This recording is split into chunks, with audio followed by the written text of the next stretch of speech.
बादशाह की लाडली बेटी। एक जादूगर ने उसे छूते ही खरगोश बना दिया और पूरे महल के सामने लेकर भाग गया।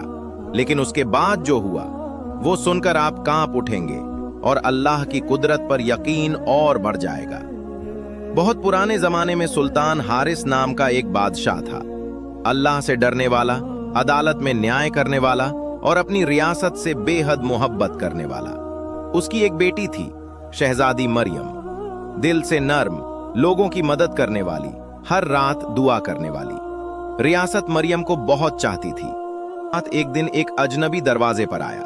कहता, मैं दुनिया का सबसे बड़ा जादू दिखा सकता हूं। महल के पहरेदारों ने उसे अंदर ले जाया, लेकिन वो कोई खेल दिखाने नहीं बल्कि शहजादी को चुराने के इरादे से आया था। जैसे ही शहजादी बाहर आई, उसने एक काला डिब्बा खोला और अजीब से शब्द बोले। अचानक धुएं का गुबार उठा और सबकी आंखों के सामने शहजादी मरियम एक छोटे खरगोश में बदल गई। पूरे महल में चीखें गूंजने लगीं। जादूगर ने खरगोश को उठाया और जंगल की तरफ भाग गया। बादशाह जमीन पर बैठ गया, आंखों में आंसू। बादशाह रोकर सजदे में गिर पड़ा। वो कहने लगा, या अल्लाह, मैं तेरे सामने बेबस हूं, मेरी बेटी को बचा ले।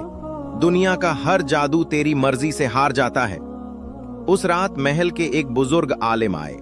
उन्होंने कहा, ऐ सुल्तान, जादू सच है, लेकिन जादूगर का अंजाम कभी अच्छा नहीं होता। कल फजर के बाद हम अल्लाह के नाम से उसकी तलाश शुरू करेंगे। फजर के बाद बादशाह, आलिम और कुछ सिपाही तलाश में निकले। घने जंगल में एक पुरानी झोपड़ी मिली। अंदर जादूगर अजीब से मंत्र पढ़ रहा था और शहजादी खरगोश के रूप में एक पिंजरे में बंद थी। जैसे ही जादूगर मंत्र पूरा करने लगा, आलिम ने जोर से आवाज ली, जादू अल्लाह के सामने नहीं टिकता। उन्होंने कुरान की आयतें पढ़ी।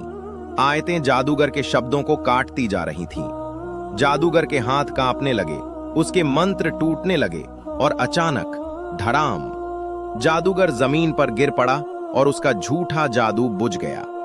अल्लाह की कुदरत का जलवा।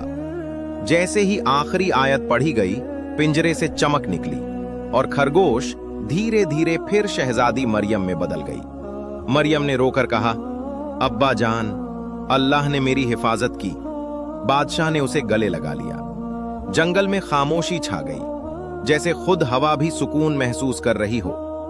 अगर कहानी ने आपका दिल छू लिया हो तो वीडियो को लाइक करें, शेयर करें और ऐसी इस्लामी कहानियों के लिए चैनल को सब्सक्राइब करना ना भूलें।